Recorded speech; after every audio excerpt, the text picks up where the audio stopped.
Welcome to Neighbor Science, where we explore unusual ideas and demystify them for all our friends and neighbors out there. Since this is the first episode, we'll do a little intro. I'm Ryan Salisbury. I'm a software developer in the US. My source of income comes from the bureaucracy industry, but my true passion lies in neighbor science. Hey everyone, I'm Peter De Beer. I'm a bit of a jack of all trades, but I'm currently working as a general manager for an events company in the Middle East.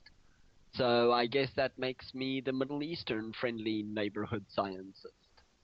Neighbor science is an invention of three of our good friends, William Wormser, Maiko Martelli, and Grandpa Bookchin. And it's the study of humans and non-humans all working together in a neighborly way. So, our first topic today is Logan, the new X-Men Yeah. movie. You want to go first? Yeah, well, look, I think Logan has been a bit of an interesting topic if we're going to go into geek culture and whatnot, because obviously Wolverine is one of the most popular superhero characters to ever come out of superhero comics. He's like the archetypal badass. He really is, and I think the reason that it's interesting that he's become so popular is because he's essentially an anti-hero. Mm-hmm. His commercial success has really opened my eyes to a sort of rebellious culture that's coming out as of late. After Deadpool, now you've got Logan. I mean, Logan, I think he's finished up just under 600 million in the box offices, which is not bad. Yeah, it's not bad at all. It's like 6 times their working budget. And what's more interesting for me is the little storyline within the movie Logan itself, and how they've focused on a very anti-government theme. You know, this is not something I expected to see in a Logan movie at all. Mm-hmm. Okay, so my first impression when I saw it, I really didn't like that the movie was pushing like a liberal SJW agenda. So like early on, we have the libtard directors pushing their Marxist communist message that drug companies are an exploiter class, because Logan's like buying drugs illegally from some nurse instead of getting insurance like an adult would do. And then like Laura, the Mexican girl, she doesn't even bother to speak English even though she wants to come live in America. And there's a right way to immigrate if she wants to come live in my country, and she should just do it legally like everyone else. And GMOs have been proven 100% safe, and they claim that they kill mutants, but science says that GMOs are not harmful. So like GMOs could never be harmful because science says so. And then at the very end, they desecrate a cross. Like they bury Logan, spoilers, they bury Logan because he dies, spoilers, and then they take the cross and they put it on its side because they don't even like Jesus. Well, I'm going to actually contradict you there. I'm going to contradict you and say that the message being sent by the cross being put on its side like that is to actually infer that Jesus himself was a mutant. And like if you look at the evidence, that's obviously the case. There's no way that Jesus wasn't a mutant. I don't know. I think they were saying that they were Muslims. Okay, so in watching the movie, there's a couple of very interesting points that I came across. You bring up the GMO stuff, and in the movie they very specifically talk about the GMO corn crops that the family that helps Logan are busy growing, and that these crops are used to make corn syrup, which then goes into the general food supply and drinks and everything, which obviously, as we know, forms the basis of a lot of the artificial foodstuffs that we actually eat and drink today. Right. And how this is used to prevent mutants from reproducing. And it kind of hits a little bit close to home if you think about it. I mean, look, we can talk about GMOs until the cows come home. There's plenty of research showing that it's safe for human consumption. Right. But that's not the point. Yeah, not the point at all. The point is that science can be used to push an agenda. Mm-hmm. And I think that it's interesting that Logan, as a popular movie, a pop culture movie, is touching on this subject. I haven't seen a lot of debate come up because of it. I don't see many of the websites that I frequent, or Facebook, or Twitter, or anything, talking about the possibility that that the director is busy trying to say something very important about Logan and these slightly conspiratorial kind of stories. But I think it's a very important topic that should be talked about, and it Mhm. just isn't. Yeah, and I actually missed it. I don't know if it was because I was in the bathroom. I think I went to the bathroom once when I saw it. So maybe I missed it, but I think it was during the big action scene at the end. So maybe I was just too bewildered by everything that was going on. So I didn't even know about the whole GMO corn syrup thing until you actually told me about it when you saw it and we started talking about it. Yeah. Yeah, no, I actually think it was brought up in the scene where he goes to help the family that they're staying with. Hmm. Um, when he goes to help the guy fix the pipelines or whatever it is that they're doing. Okay, yeah, I think that actually is when I left the theater, so I probably just missed it. Yeah, so I think it's very interesting because basically everyone that knows about this is in no way able to stop it. Right. So even though technically, because this is introduced into the food supply and it means that the extermination of the mutant race can be reversed, the bad news is that no one who could stop it knows that it's happening. So do you think like a lot of people actually knew about it, or do you think it was kind of like a secretive thing that just got kind of introduced, kind of on the Well, sly? I think that obviously the farmers that are busy producing all the corn and seeing that it's not going towards food supplies while millions starve to death, I think that they are aware of it, but they're not in a position of power. They're not in a position to change any of the stuff that they're doing because obviously their seed supply is contractually obligated. They're not smallhold farms or anything. These are big commercial agricultural setups. Right. And they're automated, so presumably like they're not even in control of like the work that's actually getting done. They're just kind of there. Yeah, yeah, no, definitely. I mean, from here we could segue into an entire discussion about the automation of agriculture, but I think we Right. should avoid that. Yeah, so since people, that are listening may not know us, we're both big post-scarcity people. We're both super for automation, but we also recognize that automation can be used in this way, kind of against people by capitalist systems or, possibly by other systems of rule that could come up in the future. And this is a good example of that. Yeah, well, I'm definitely post scarcity, but I'm not a singularity transhumanist. All science and technology is wonderful and great Right. kind of person. We're very nuanced. We're more nuanced than anyone else who's a post-scarcity person. Pretty. Yeah, no, definitely. So yeah, I thought there was actually like a lot of interesting social commentary, and maybe I was just kind of sucked into the movie too much and didn't notice it the first time through. I'd like to watch this movie like, five more times. It was really good. But yeah, so like the main villain of this movie really is capitalism, I think. As we already said, private industry destroys human greatness by wiping the mutants out with corn syrup, and then secretly tries to weaponize them. Automation is used to replace millions of jobs, so we have not only automated farms but automated trucks, and presumably, Also, take note of all the villains that have technology augmented into their right, bodies. yeah, yeah, and then like infrastructure is continuing to decay because like one of the side plots in the movie is that a water main broke, and the guy didn't even have rights to the water that he had to use, which is another like so social It's a problems big like issue in that. the US. Yeah, social problems like that and like elder care and poverty remain unsolved by the great engine of progress. I mean, like Logan is an alcoholic who works for Uber Black, kept at poverty levels by prohibitively expensive medication for Xavier's Alzheimer's, even though he lives in a squat in Mexico with two roommates. I mean, that's just crazy. It really is. really is. And let's face it, this is one of the quintessential problems of capitalism as we see it today. All its promise of wealth, and what does it deliver?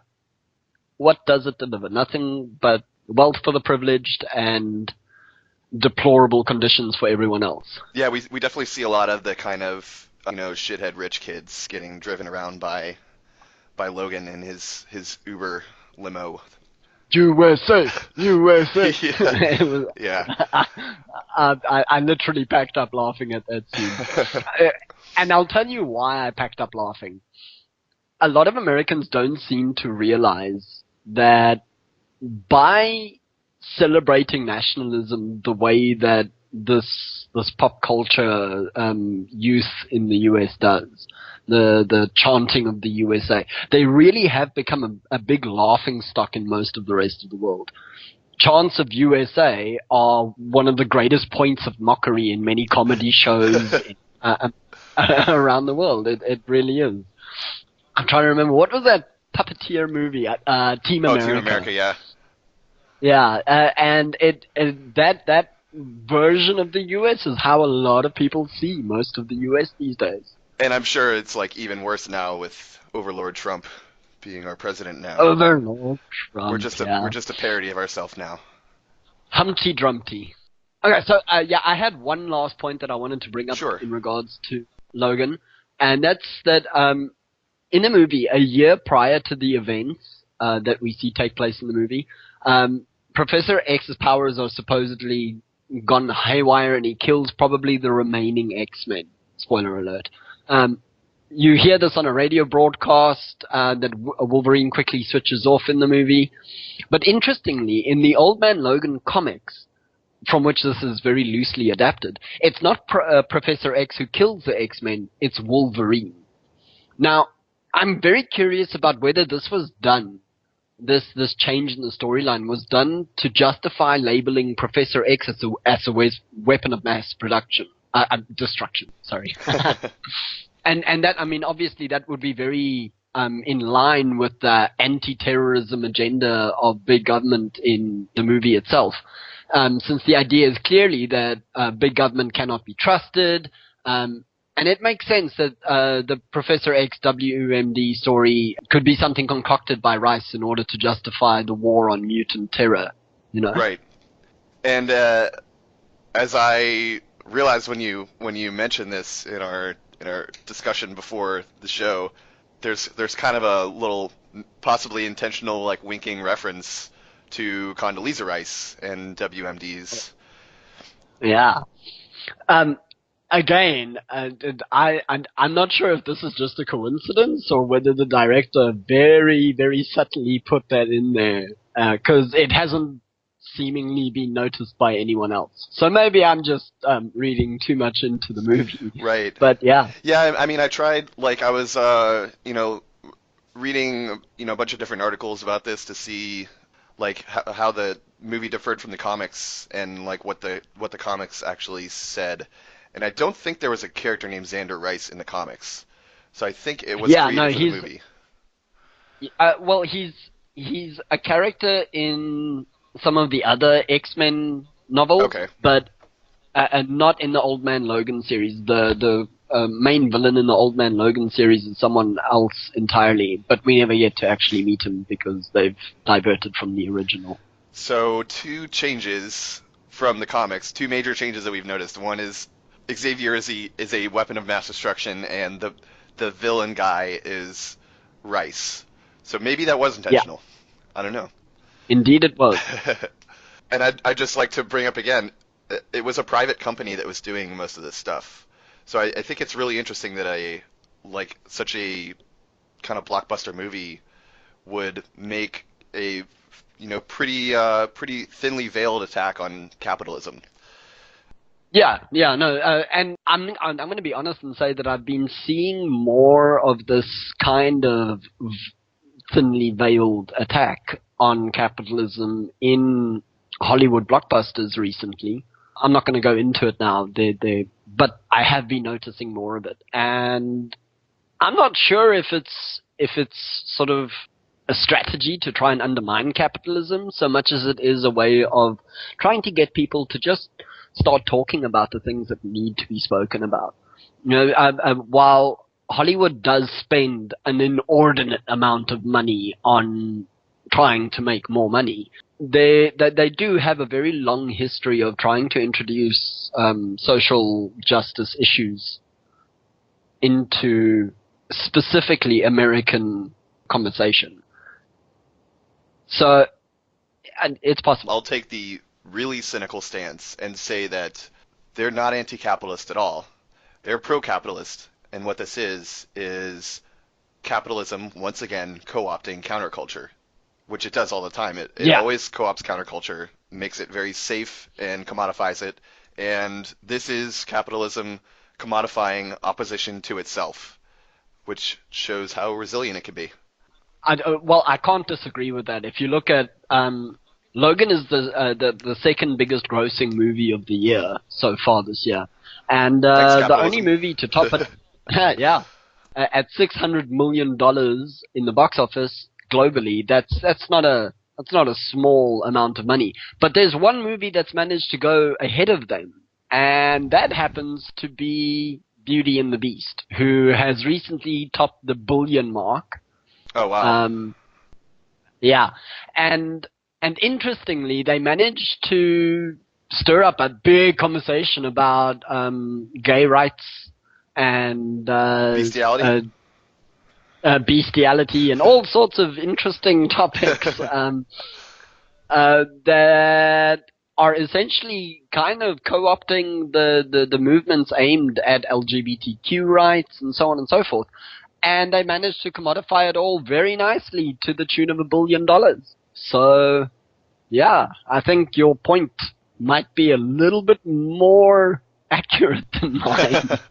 Okay, I think we've gotten to everything we want to talk about with Logan. So, want to move on to protest? Oh yeah, no, I definitely want to talk about protest. I brought to your attention the Berkeley clashes that have been happening over the last few days, I suppose. Yeah, yeah. I heard about that. I didn't hear about it until kind of late last night. Um, in from Bad Boy Jail actually, which for those who don't know, it's a Facebook group started by Aaron and Sean, the Seriously Wrong creators. So yeah, there were a bunch of people posting about that. It just looks like another like typical Antifa versus far right shouting match, which quickly devolves into a street brawl type of thing.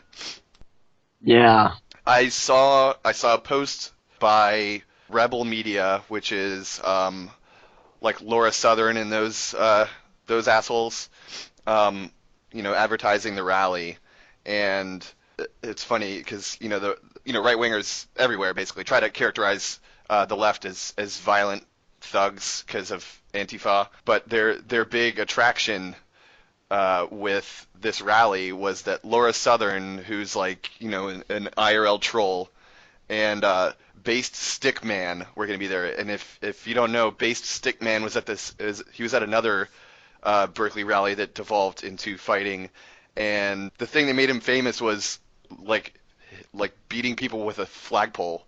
So like they're literally celebrating they're literally celebrating violence. They have a celebrity who's like just a violent guy who they ironically call based. I don't think they actually know what that word means at all. They're not based at all.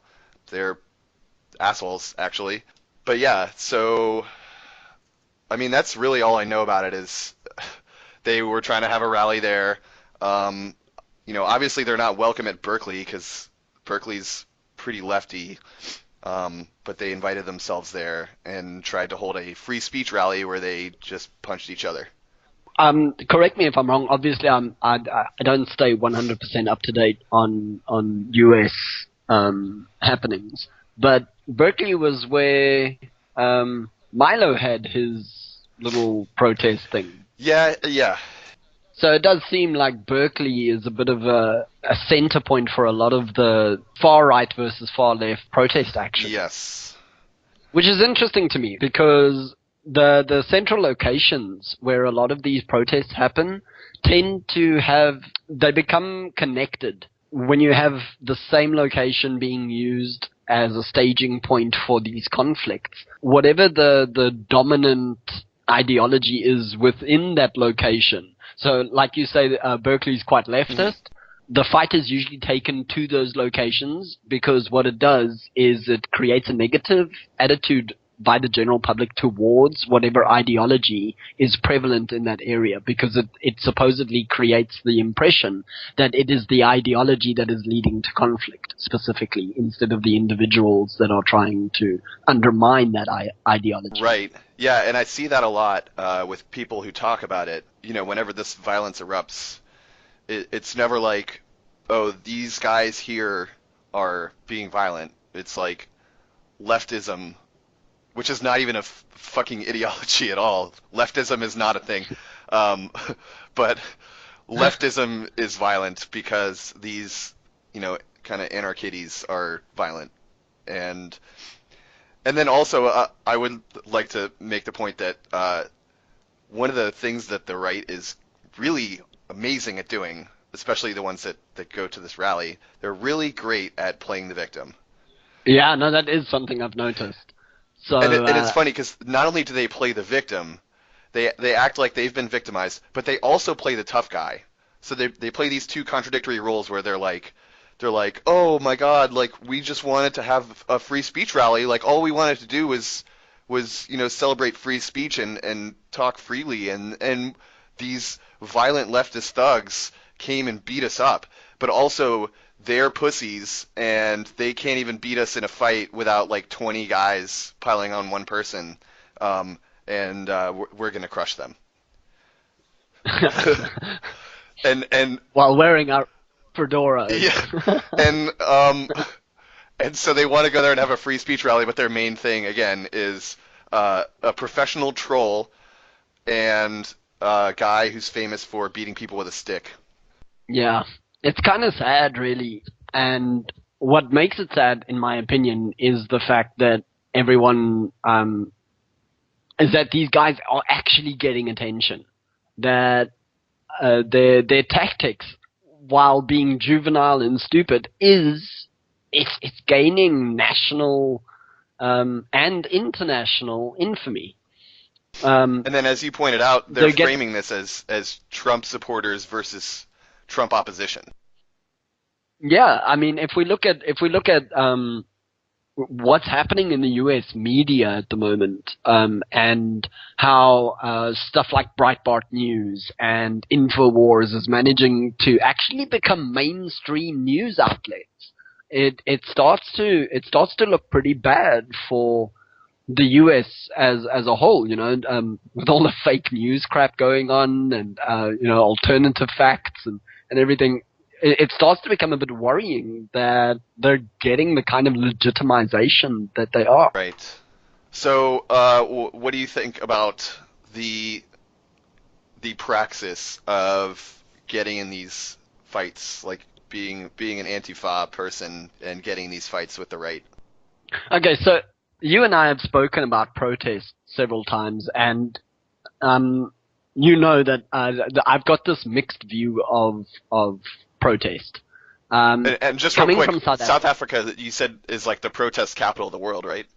Didn't you tell me that Yeah, before? yeah, it's being South African. I'm very familiar with protest action. I've taken part in several protests myself in the past, but I've also seen the other side of things, where, and by the other side of things, I mean from the public point of view, where people who are not participating in the protests see things from a different perspective.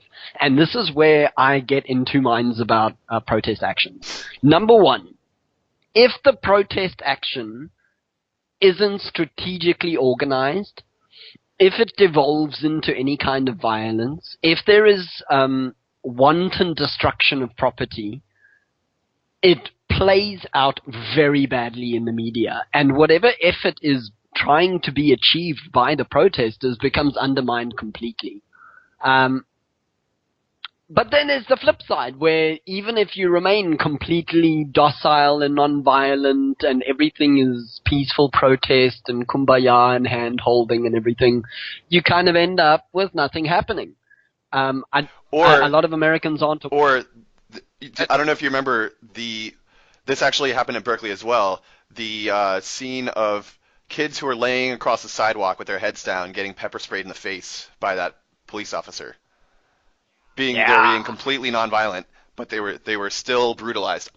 I'm just going to very quickly, I don't want to skew into this, but I do want to point out that according to the international laws on war crimes, tear gas is considered a chemical weapon.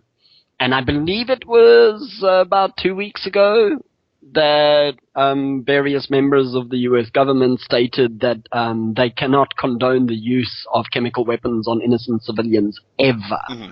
And based on that, they decided to spend $60 million dropping some bombs on some broken airplanes Right. in Syria. So, um, yeah, I am going to talk now quickly, very quickly, about how I was reading leading up to this podcast, I was reading several pieces of research on the efficacy of protest, on situations where protest works, where it doesn't work, what does the research show, so on and so forth. And two very interesting pieces that I came up with. I'm going to summarize the first one very quickly. I think it was actually done at Berkeley, Okay. where the researchers found that if faced with popular dissent, democracies were just as likely to respond with negative sanctions as other regime types. So your autocrats, your dictators, your tyrants, they don't tolerate dissent, but they're not any worse than your popular democracies like the US, the UK, where they're very quick to denounce any kind of dissent. They're very quick to put anti-riot police out there, to drop tear gas, to brutalize people. And so that's like the likelihood of responding negatively, correct? Does it measure the severity of the response? Because like some countries obviously, will just kill people who speak out against their regime. Well, look, at the moment, I'm living in the Kingdom of Bahrain. Uh-huh. And here, if you speak out against the local government loudly enough and you gain enough attention, there's a very good chance that you will be publicly executed. So there's a difference between getting tear gassed while lying down on the ground and having your head chopped off. Right. Obviously. Little bit of difference. But, and here's the interesting thing for me. Because of the fact that the one is an autocratic monarchy, while the other is a republican democracy, what was found in the Berkeley study was that negative sanctions were particularly unsuccessful to solicit cooperation from the dissidents in democratic nations. The negative sanctions that happen in protests in nations like Russia, in the Middle East, in tyrannies in Africa and North Korea, when there's any kind of protest there and it gets heavily stamped on, what tends to happen is that those who have been dissenting will come to the table to try and discuss things diplomatically. And there is a higher likelihood of finding actual solutions to problems. Whereas the kind of sanctions that happen in democracies, be it South Africa, be it America, be it any of the democratic nations, the kind of responses that happen by the dissenters are actually very negative. There's a complete unwillingness to sit down at the diplomatic table. There's no resolution to the problems, and nothing changes. Things actually end up just getting worse and worse, and no one is able to sort anything out. A good example is that in South Africa, over the last 3 weeks, there's been a series of nationwide protests with people demanding that President Jacob Zuma step down, that he resign. This is after he has spent several years with multiple corruption charges and as a serious issue of corruption within the ruling party there. And in the last couple of weeks, he reshuffled cabinets so that he could oust the Minister of Finance because the Minister of Finance was standing in the way of sealing several very lucrative deals that his cronies and his family and his sponsors would financially benefit from.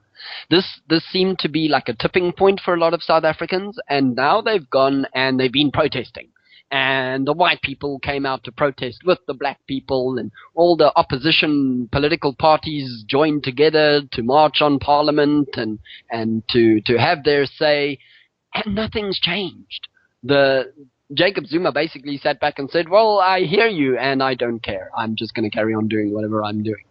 And this is the problem, is that unfortunately, protest doesn't seem to do anything more than act as a form of catharsis for those doing the protesting in democracies itself. Whereas in non-democracies, it seems to bring everyone to the table. So it sounds like the answer is we should all go back to monarchy. Yeah, yeah, no, definitely. I mean, monarchy was so great for us. We got Yeah. awesome rags for everyone to wear, Everyone made loves by being ruled by inbred children. That's our favorite thing. Yeah, so I mean I've heard I don't have the support of a scientific study for this, but I'm friends with a lot of political people, and so I've heard kind of alternative narratives to that idea that protest is just catharsis, and that protest is kind of a platform for people to voice their demands. So that's the peaceful rally type protest is where people actually say like what they want to be changed, and then the more violent kind of rallies like this Berkeley thing are where or like the window smashing type stuff is where you show the fact that you are willing to escalate if your demands are not met. And so a lot of people, mostly people that have never like protested ever at all, are very quick to demonize window smashers. They're just destroying property. That's how is that going to make people bring people to your side, kind of thing. But if you go by this narrative, there is sort of a logic to it. I don't know if it's true. I actually saw a discussion happening. I think it was in BBJ actually. Okay. I don't participate in the group, but I love reading everything that happens in there. And I think it was after one of the anti-Trump protests that people were blocking the roads, and I witnessed someone from the right wishing, and not just wishing, but actively telling someone very, very specifically that they hope that that person was married and that the spouse would fall ill and die on the way to the hospital. I remember And that. yeah, it was, I was shocked. I was shocked. Yeah, so that's their big thing about roadblocks is okay, so there's two big objections to roadblocks. That's one. One is they're going to block ambulances and get someone killed on their way to the hospital, which you can find videos of people blocking ambulances. I don't know if it's protesters, and I'm sure that they were not like organized to do that. Nobody wants to block ambulances, really. Yeah. And I've asked many times for people to show an example of anyone who has been hurt or killed as a result of roadblocks, blocking ambulances. As far as I can tell, it doesn't happen. And if there's a protest which is known, which if there's a protest that's big enough to block a road, it's going to be known by at least the police and probably other emergency services. They're going to go around it. They're not going to try and go through a roadblock. But also, you can find plenty of videos of roadblocking protests where an ambulance comes up and they let them through. So I think that objection Exactly. is bullshit. The other one, is protesters are blocking people who just want to get to work. So first of all, I don't think anyone who's stuck in a commute and is worried about getting to work really wants to get to work. Most people don't enjoy their jobs. I think it's like 70% of people don't. They either don't care or actively dislike their job. And those Yeah. that do like their job are a privileged minority, and I really feel no empathy for that particular pain of theirs. What people really want is to show up on time so they don't get fired and suffer at the hands of, capitalism because they lost their job and now they have to scramble to get a new job or like possibly get kicked out of their house or not be able to eat or whatever. Yeah, I think people that take this stance against protest have generally overlooked the the entire point of the protest. Well, not only the point of the protest, but the fact that, if you get in trouble at your job for something that is totally outside of your control, because a roadblock is completely obviously a worker cannot control a road being blocked. Yeah, If they're fired for being late because of that, then that's not the protester's fault. It's the boss's fault. The boss, like yeah, nobody should be punished for something that they could not possibly have avoided. And if they are punished, it's not the fault of the thing they couldn't avoid. It's the fault of the person who punished them for it. yeah. Like the causality and everything that it's terrible. It is absolutely terrible. And this is unfortunately the biggest thing that I've come across with protest debates is that a lot of people don't seem to logically think things through. They don't. It's very reactionary. They hit on blurbs. They'll quickly do a Google search and show evidence for stuff that is evidence for other stuff, and it's a very poorly put together debate. Mm-hmm.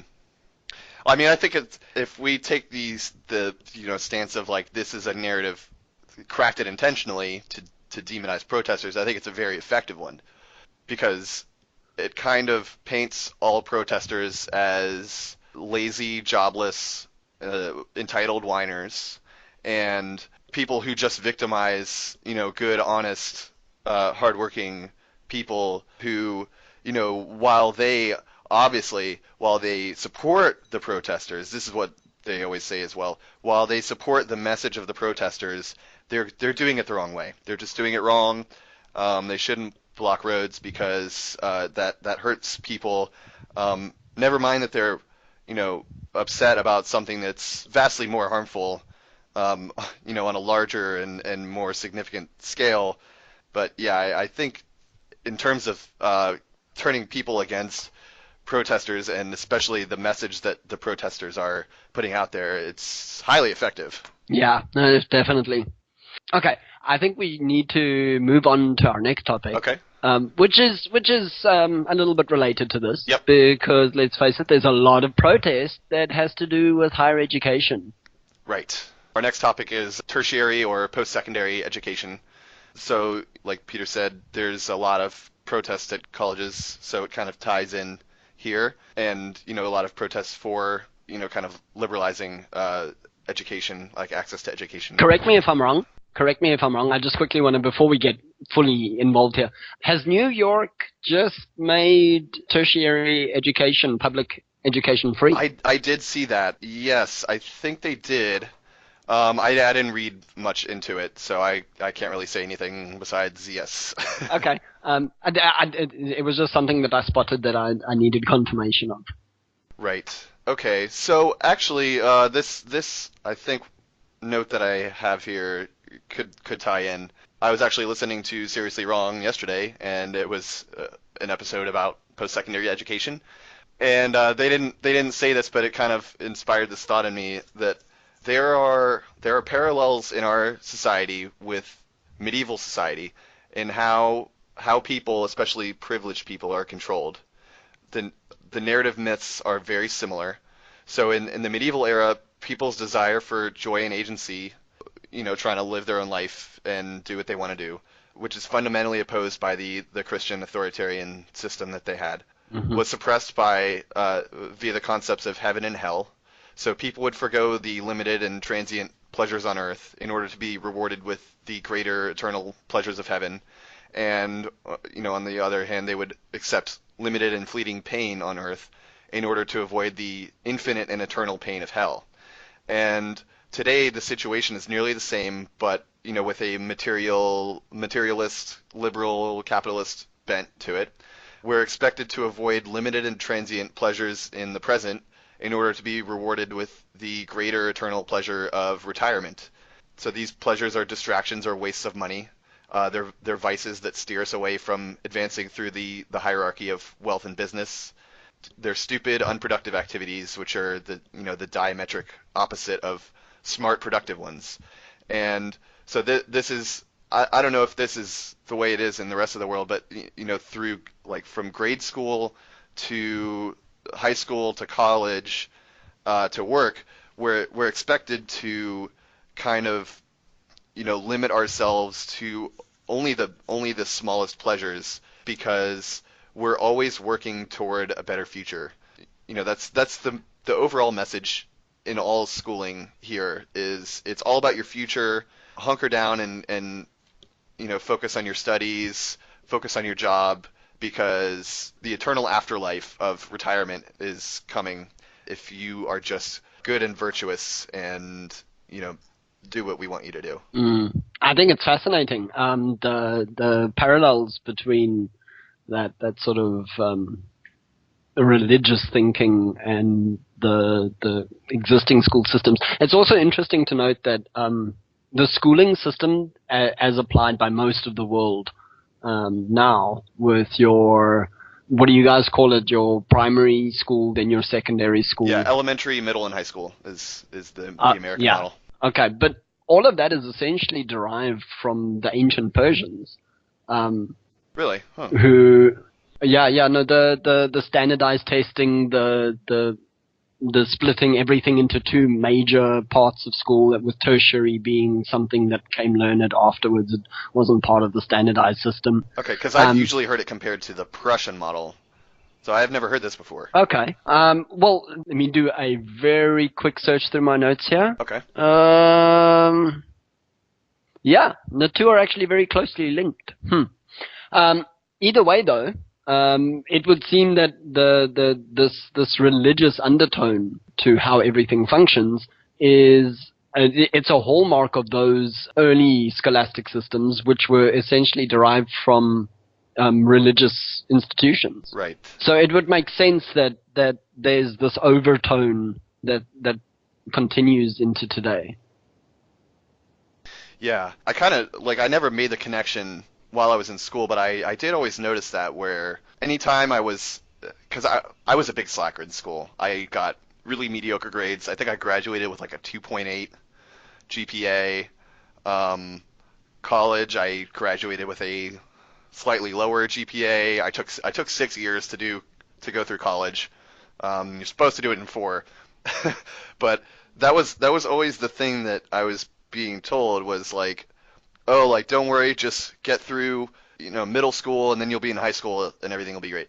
And then you get to high school, don't worry, just get through high school, then you'll go to college, and everything will be great. Then in college, get through college, and then you'll have your job, and then you'll have your career, and everything will be great.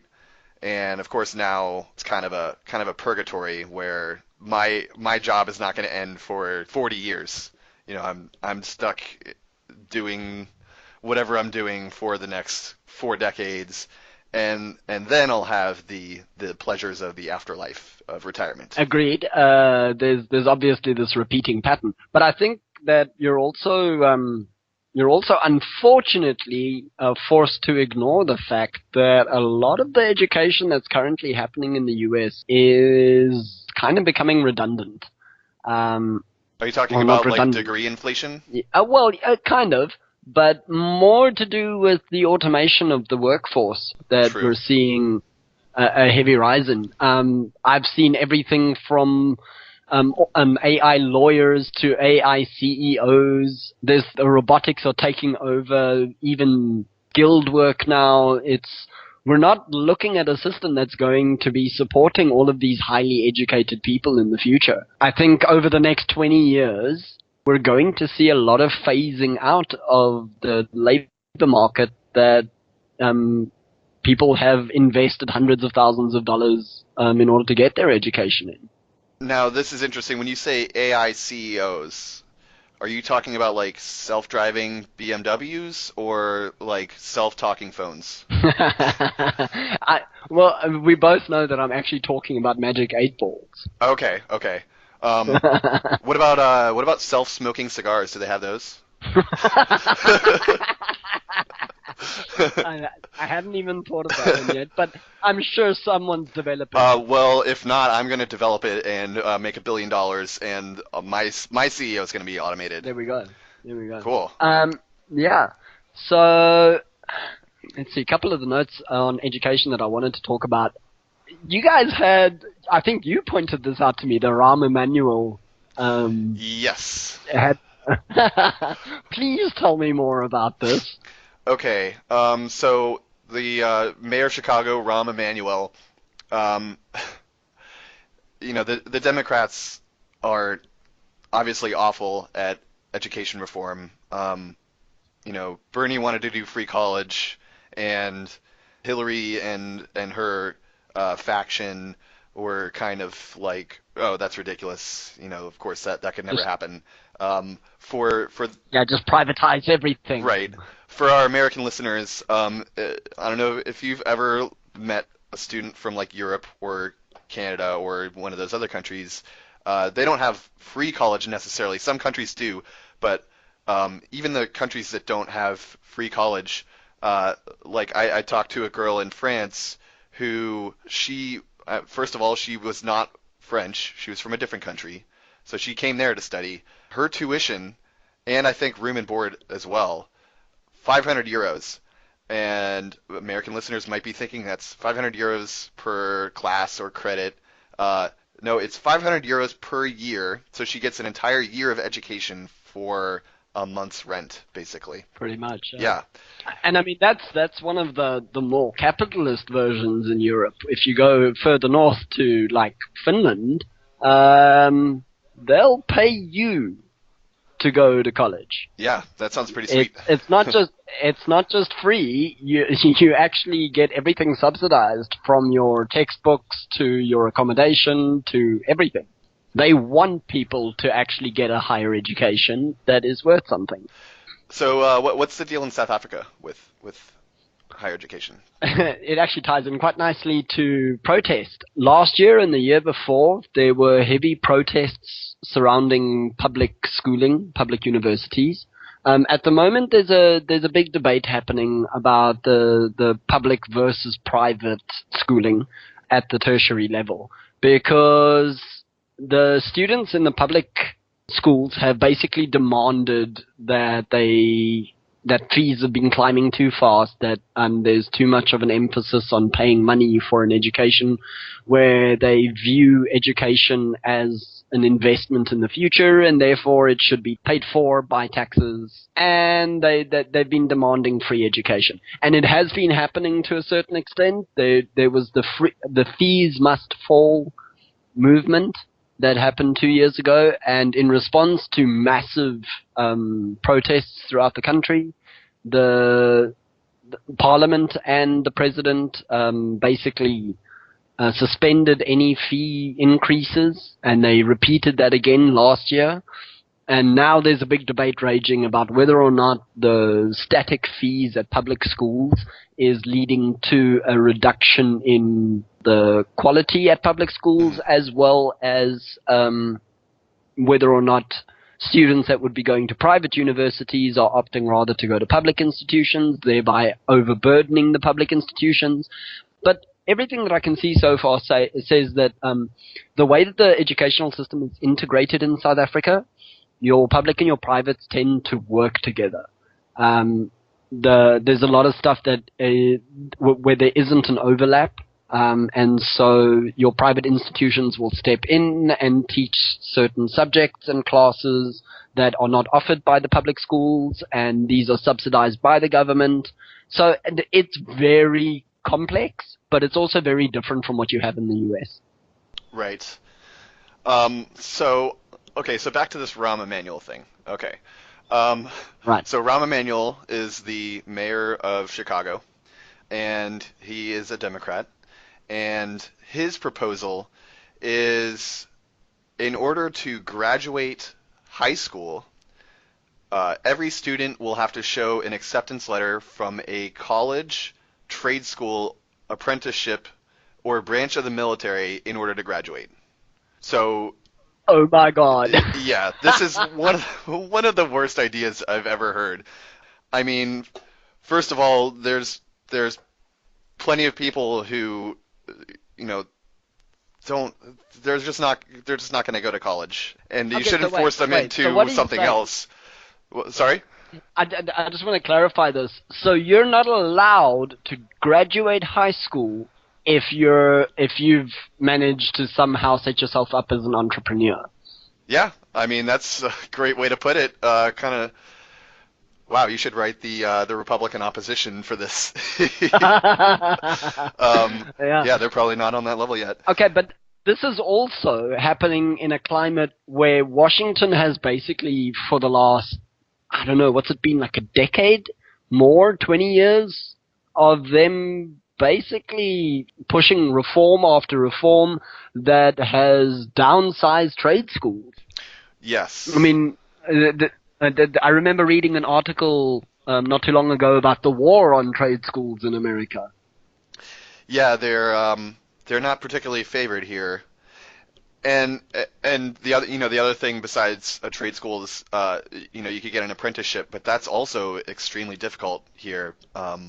Like contracting businesses, they can't really afford to take on someone that they're not paying. You know, plenty of other industries in the U.S. are subsidized, but as far as I know, that's not one of them. So if you're trying to get an apprenticeship, it's extremely difficult. I mean, you could definitely get like a really good paying job, doing pretty good work, but you have to be one of the lucky few. And with unemployment kind of at a higher level than it has been in the past, it's even more difficult to do that. Yeah. And so, of course, the third option is uh, joining the military, which no, just no. I'm completely in agreement. But now, an interesting thing for me is that I did follow the U.S. elections quite closely, and one of the things that ties in here was that President Trump, didn't he pledge to expand technical and vocational education? It's possible. I don't know whether he did or not. I'm sure he probably said something to that effect. He said a lot of stuff. He did say a lot of stuff, and look, he has followed through on some of the things that he said, not some of the things that we wanted him to Right. follow through Yeah, on. I mean he said But some stuff that I was like, "Oh, yeah, if you do that, that sounds like a good idea." But he hasn't done any of those. yeah, his is turning out to be quite the interesting presidency. But now, if there is what we can term a war on trade schools in the U.S. and there is the opportunity for someone like Trump to make changes that are going to improve people's access. Would a step like this, Emmanuel, would a plan like his have any kind of validity in the U.S.? Are there people that would support this? I mean, I'm sure that the Democrats would support this until they realize how hateable it is and how it would piss off like literally every single person in the US. I mean, we know that they're vehemently opposed to any kind of free college. We know they paint any sort of education subsidy as like unrealistic because they don't understand how the economy works. So I'm sure that we're going to have some listeners that are outside of the U.S. maybe not familiar with how the U.S. post-secondary education system works. So I can kind of go over it a little bit. In the U.S., there is government subsidization of education, but it takes place through loans. So in other countries where they would just pay tuition directly, here you can get subsidized loans or kind of government enforced private loans. And so one of the major effects that's had is vastly increasing the cost of going to college, not only in terms of tuition, which has risen like many times. I don't know the exact percent. I think it's over 10 times in the last several decades. But also for supporting materials like textbooks, meals, and boarding. And a lot of people that maybe aren't as familiar with this think that if the government just pays for education directly, it's going to cause tuitions to rise as well because, oh, well, if the government's just going to give the colleges money, then they're just going to charge the government more. But that's really not how that would work. For one, if the government is subsidizing education, it's essentially like a monopsony, which, everyone's heard the term monopoly. A monopsony is where there's a single buyer versus a single seller. So the U.S. government would be the single buyer of higher education, at least for public universities, and that would actually drive down the price because obviously the government is interested in paying as little as they can. Yeah, they've then got the bargaining power. Right, they have all the bargaining power versus the schools, which unless they somehow form like a union of colleges, they have very little bargaining power compared to the U.S. government. And in the situation of loans, loans are going to get paid back. So there's absolutely no reason for them to try and lower the cost because it's going to come back to them with Mm-hmm. interest. And Mm-hmm. so, there's the Stafford loans, which are the subsidized government loans, and then there's the private loans, which in the U.S. is actually the single most collectible form of debt. So, as opposed to medical debt or mortgage debt or credit card debt, a student loan, the loan collector, first of all, if you get a student loan, you usually co-sign with a parent. And that means that if you fail to repay the loan, they can start, seizing assets from the cosigner because they also sign the loan. And they are also allowed to garnish your wages. So if you take a loan and you can't afford to pay it, and you are working after college, they can collect the debt on that loan through your taxes. Wow. So I'm seeing a repeating Mhm. model here when we compare the education system to the health system in the US. Where basically you're obligated. Let me rather say this proposition by Emmanuel would Mhm. be an analog to the ACA, where you're obligated to have that insurance. It's basically guaranteeing income for the health insurance companies more than it is guaranteeing health services to the American public. Right.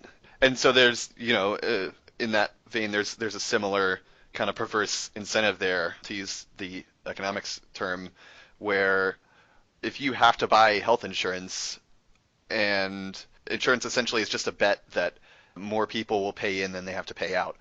Mm. There's no reason whatsoever for them to like negotiate lower healthcare costs, and we see that in the cost of healthcare in the U.S. It's much higher than it is like anywhere else in the world. Yeah, it's absolutely ridiculous. I was comparing the other day I'm a diabetic, so I was comparing my costs of insulin compared to a friend who's a diabetic in the US. And in the US, the prices of the insulin are so ridiculously high that the guy's busy spending more or less the same on insulin as he is on rent. Whereas Wow. here, I'll get 2 months worth of insulin, and I'll be paying about the same I'd pay for a night out having dinner at a 3-star restaurant. Holy shit.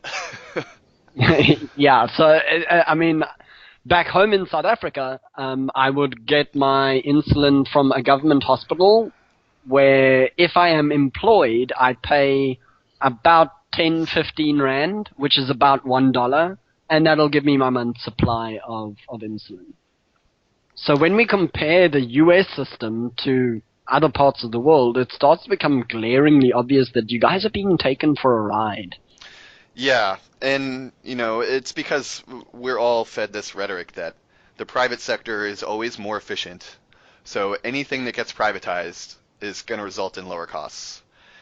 When it's almost always the opposite for things that involve, basic infrastructure like healthcare and education. As I noted earlier, the fact is that if you have a single party that's bargaining as the buyer for something, which is that's what single payer is. I don't know if people here like really understand what single payer is. I've tried to I talk don't about it think with they do. yeah, I've tried to talk about it with people, in bars that I go to. That's what I do in my free time because I'm super cool.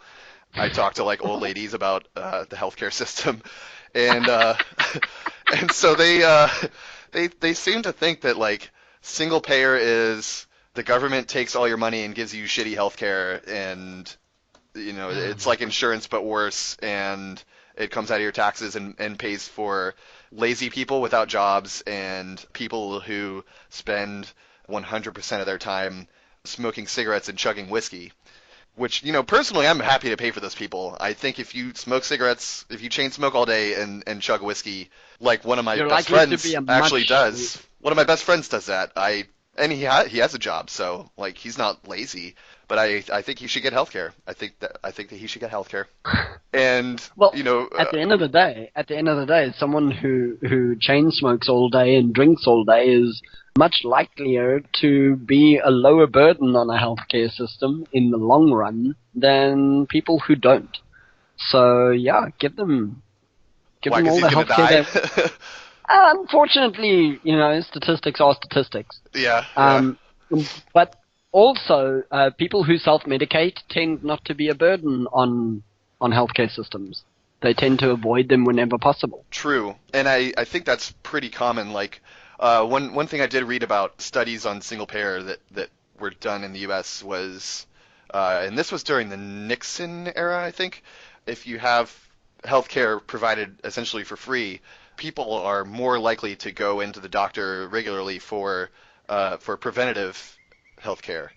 And they're more likely to engage in negative behaviors like smoking, but the result is overall better because if you have preventative healthcare, then that's you have less expensive issues.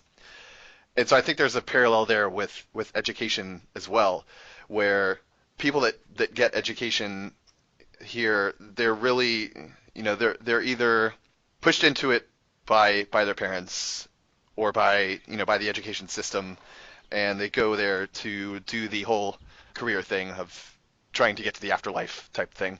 Or there's people who they take jobs and they realize like, oh shit, I'm not making enough money, and so they try to go back to college to learn something else, and they end up like working themselves to death trying to both go to college and work at the same time, and it kind of leads to negative overall outcomes, I think. Yeah. Yeah, I think it's very interesting how we can actually go from this into the next topic, because the next topic happens to be secret organization, but that are not that secret. And but yeah, and when I first suggested this topic, I was thinking along the lines of think tanks and how they tend to influence public discourse and public policy in the US.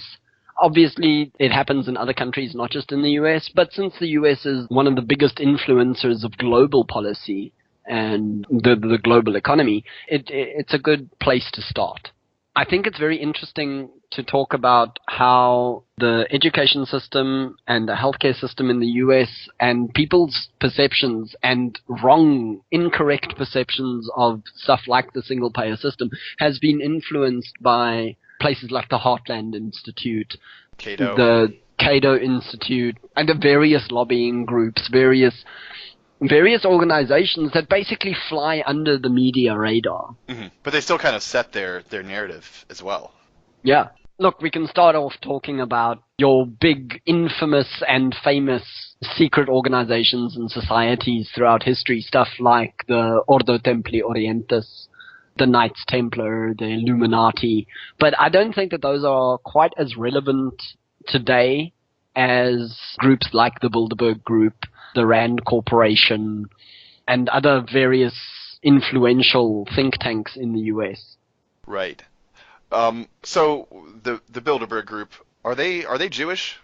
No, no, no, no, no. The Okay. Bilderberg Group, very specifically, it's a conglomerate. It's world leaders. It's the heads of industry and business throughout the planet that are supposed, if you listen to conspiracy theorists, they're there to set global agenda. Right. And so the Whereas, reason I asked that if they're Jewish is because with a lot of these conspiracy theories, like with the Rothschild family, it's oh god, it's yeah, just like subtle anti-Semitism. So yeah. I've been wondering if the whole focus on Bilderberg Group is just evil Jews running the world type thing. Look, in conspiracy theory groups, that is a big focus. They tend to highlight all the Jewish members of said group. But, if you actually take a serious look at the Bilderberg Group and what they do, there is a very broad membership that goes far beyond Semitism, and it's got very little to do with Evil Jews. with specific ties to evil Jews. Last time I checked, Bill Clinton wasn't an evil Jew, and he's been a regular at these Bilderberg Group events for going on almost 2 decades now. And I just mentioned Clinton because that's the first name that popped up off the top of my head after reading stuff on the Bilderberg Group for several days now. But what's more interesting for me than the conspiracy side of things is the fact that what essentially is happening and why they're able to set agenda is that they've got strong research groups that act as think tanks heading into their big meetings. So they're able to identify global trends and regional trends very accurately. And whether they're setting global agenda or whether they're identifying possible strategies and routes for governments and corporations to take moving forward, that becomes interesting.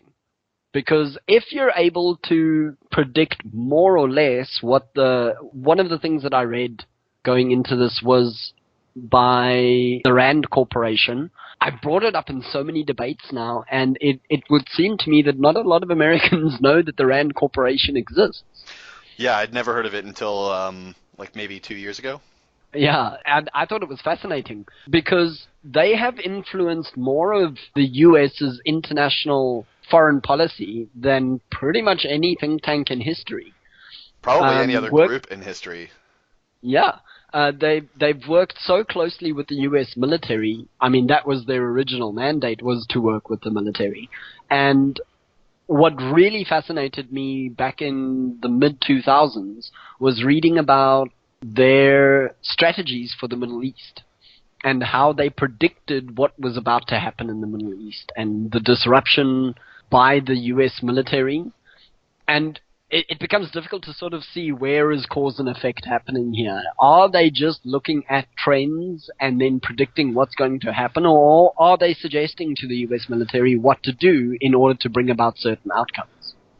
I don't even know if there's a dichotomy there. I think it could be both. They look at trends, they extrapolate from that trend, something that has to do with their particular worldview, and then they take action which kind of influences that trend in the direction, like kind of making a self-fulfilling prophecy. So it influences that trend in the direction that they predicted it would, and then that confirms their worldview, and then it's a dialectic. It's a dialectic. Yeah, because I mean, the Rand report specifically, the one that I've been reading recently, talks about the Long War and how the U.S. involvement in the Middle East and destabilizing various governments in the Middle East, North Africa, and so on and so forth, how that should play out. I mean, they predicted or kind of said that it would happen for Syria, for Iraq, for Iran, which hasn't quite happened, but Iran still fits into the bigger picture with the peace deal, nuclear deal that was sorted out by Clinton supposedly. It all fits. Libya, Yemen, it all fits within the Rand report. And I think it's important for think tanks like these not to be exposed specifically, because I do think there are people that are aware of them, but for awareness of their influence on foreign policy and foreign relations, foreign governments to form part of the discussion.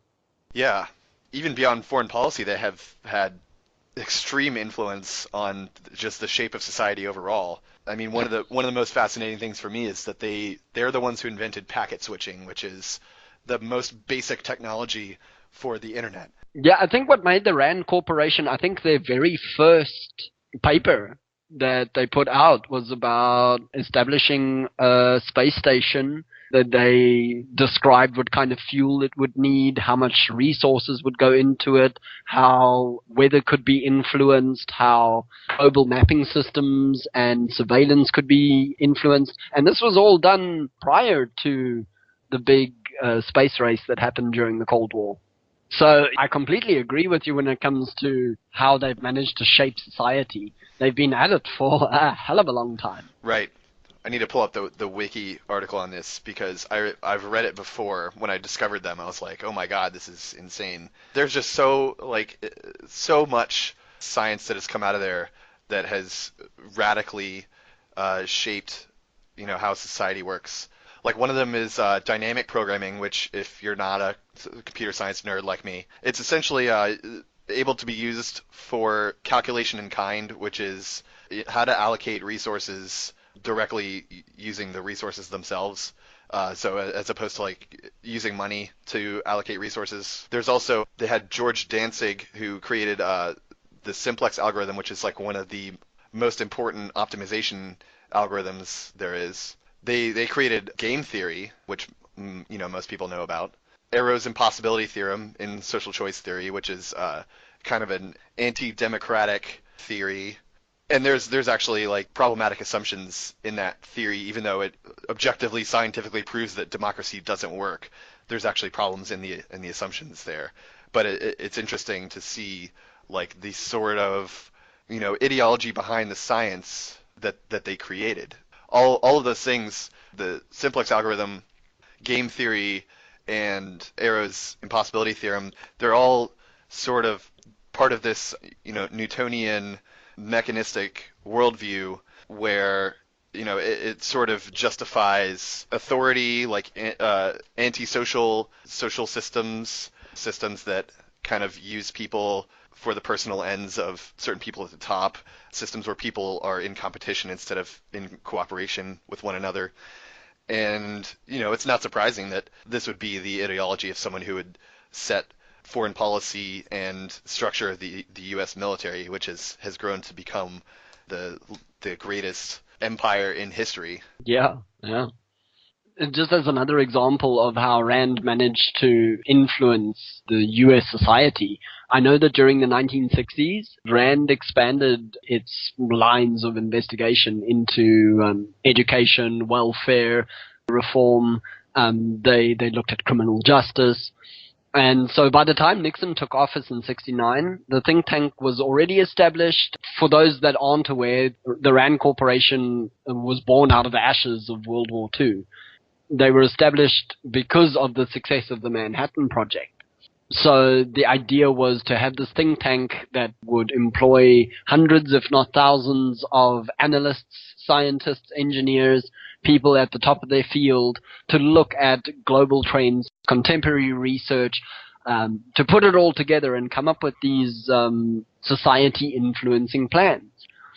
Yeah, by the time Nixon came into office, back then the issue of medical insurance was part of a big national debate. And Nixon actually went to Rand looking for ideas. And at the time, there was very little data on the effectiveness of free healthcare versus coverage plans with copays and deductibles and that kind of thing. And Nixon wanted to know if free healthcare made people healthier. And so to find the answer, what Rand did is their health division spent 10 years acting as the insurance company for more than 5,000 people across the US. And in the end, Rand's research found that people who paid for healthcare were just as healthy as people who got it for free. There was no advantage to paying for it. With free healthcare, people went in for more regular screenings, like you said earlier, but their other habits, exercising, diet, smoking, were worse. The message wasn't lost on the insurance industry, obviously, and the federal government loved it. So in 82, when the study was released, only like 30% of medical plans had deductibles. 5 years later, more than 90% of them had it.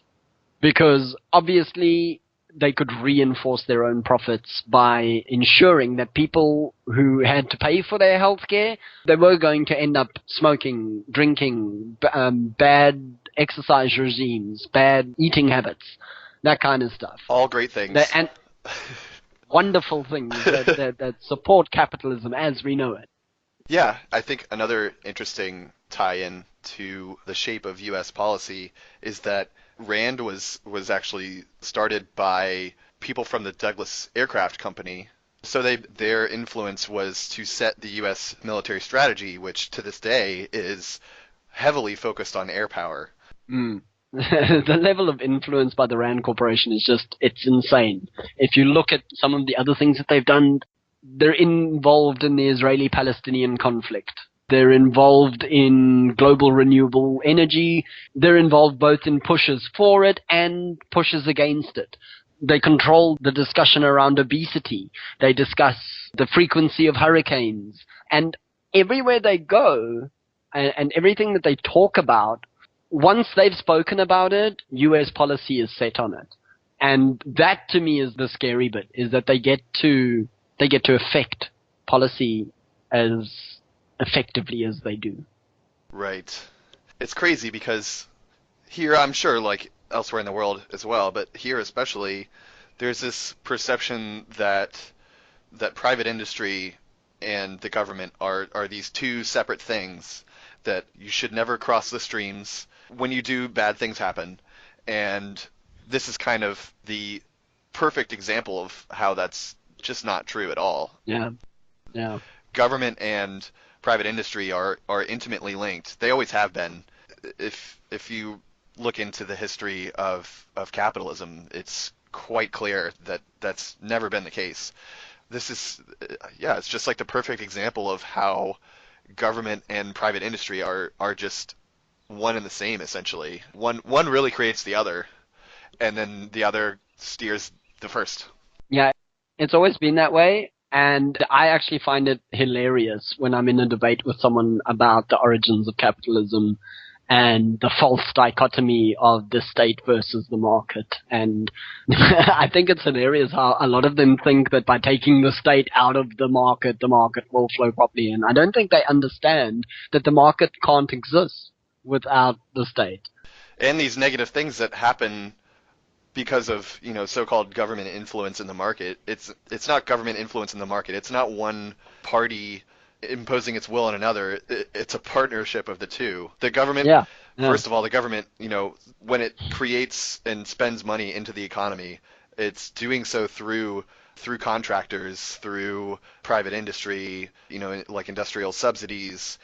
Like there are certainly like government departments, like the US DoD is like the largest employer in the US, but that's the largest single employer. But so there's plenty of private contractors that get almost all of their money directly from the US government, and the rest of the economy kind of just branches off of that. I remember as an admin in a debate group, I was constantly having to point out to people who moaned about welfare queens in the U.S. that the biggest welfare queens in the U.S. is actually corporate America. Uh, and unfortunately, you've got organizations like RAND, like Heartland, like Cato that spend a lot of effort, time, money, resources dedicated towards misinforming the public about these things. I think Heartland Institute is one of the biggest perpetrators in this respect because they tend to frame a lot of news stories and articles and discussions that then get repeated almost verbatim across the internet, especially on right-wing groups, especially on pro-capitalist groups, on your free market or your libertarian groups. And unfortunately, the way they spin the rhetoric, it becomes difficult to pick apart the arguments to show people exactly where they're wrong. And the effort involved with showing people how they're wrong it's certainly driven me to the point where I just sort of want to leave them to their own devices. Yeah, the worldview is actually, it's not accurate at all, but it's very, very consistent. I mean, Yeah. it's a very self-reinforcing system where, like, even if we show, like, oh, look at how the Rand Corporation, which is a private company, like, completely shaped U.S. policy, they're just gonna say that's crony capitalism. That's the wrong kind. It's not the right kind of capitalism. Yeah. And it's interesting because a lot of If you read like old like quotes from old political economists, they're rooted in very old arguments. Like they're versions of arguments that have just been developed over the last 2 or 3 centuries.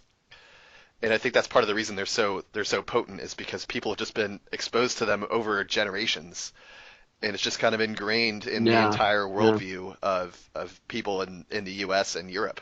yeah. No, unfortunately, these narratives have they've become very pervasive, and people have managed to put them mimetically into virtually every conversation that it is possible to have. Yeah, like just the fact that, when anyone thinks of an economist, the first person that comes to mind is Adam Smith is kind of evidence of this. If you read, there's this great book by Michael Perlman called The Invention of Capitalism, and he kind of surveys like the early history of capitalism and political economy. And Adam Smith was actually a very unimportant figure in early political economy compared to someone Yeah. like Sir James Stewart or Edward Gibbon Wakefield.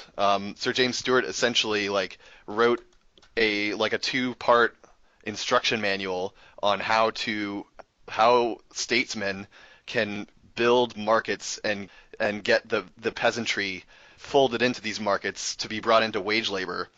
And then Edward Gibbon Wakefield, if I remember correctly, kind of set the agenda on the question of what to do with the colonies of the New World, which the response to Mm. that was, we're going to let them go, and then we're going to engage in free trade with them.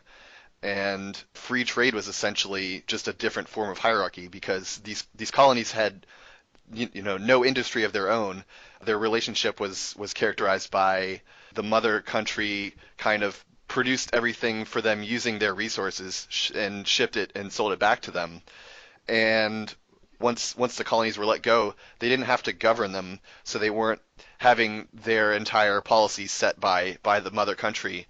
But in terms of Mm. political economy, they're in the exact same position because they don't have any of their own industry.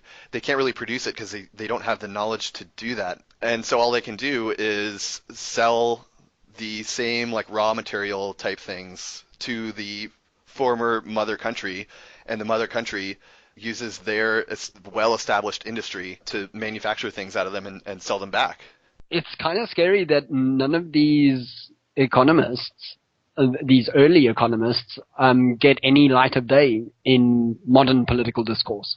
Because if they did, I think people would be a lot more aware of how contemporary outcome of those early economic theories have led to what we can palpably see today. Right.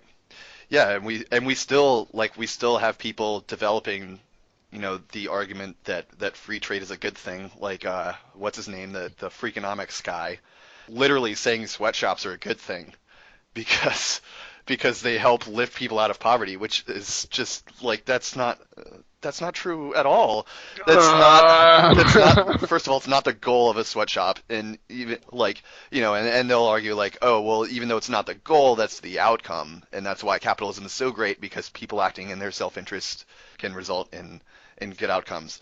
But it's the same position as that free trade imperialism thing where they're always going to be lower on the hierarchy because what they have to offer is never going to be as valuable in terms of exchange value as what the former colonial powers have. So now instead of having a bunch of countries producing raw materials and then being sent to the powerful countries to be manufactured into goods which are sold back to them. Now we have an additional layer where countries like China, South Korea, the Southeast Asian countries, they're the manufacturing centers, and the powerful countries they're just purely based in finance. So we essentially give them the money to do what they are already capable of doing, and then they make the stuff, but we own it, so we sell it back to them. Yeah. Neo-colonialism, neoliberalism Yeah. 101. Scary stuff. And I think on that note, um, we should be wrapping up. So we're right about everything that we just said. Yeah. Everything I said is 100% true. I looked up dynamic programming and I was definitely not wrong about that at all. I was not confusing it with linear programming. I definitely looked up everything about the educational systems and healthcare systems in the US. So I know that even though I was using Wikipedia, everything is 100% accurate. And I'm really happy that no one is going to be arguing with us. Yeah, and if you want to argue with us, what you can do is start your own podcast, and then we're just going to not listen to it. Which is basically how political discourse works these days. Yeah, yeah. My worldview's already totally solid. I have no plans to change anything, any of my opinions for the next 20, 30 years or so. Yeah, it's only when we retire from work that we get to change our political views again. Because honestly, we don't want to upset our capitalist overlords. Yeah, yeah. Very excited to meet my maker.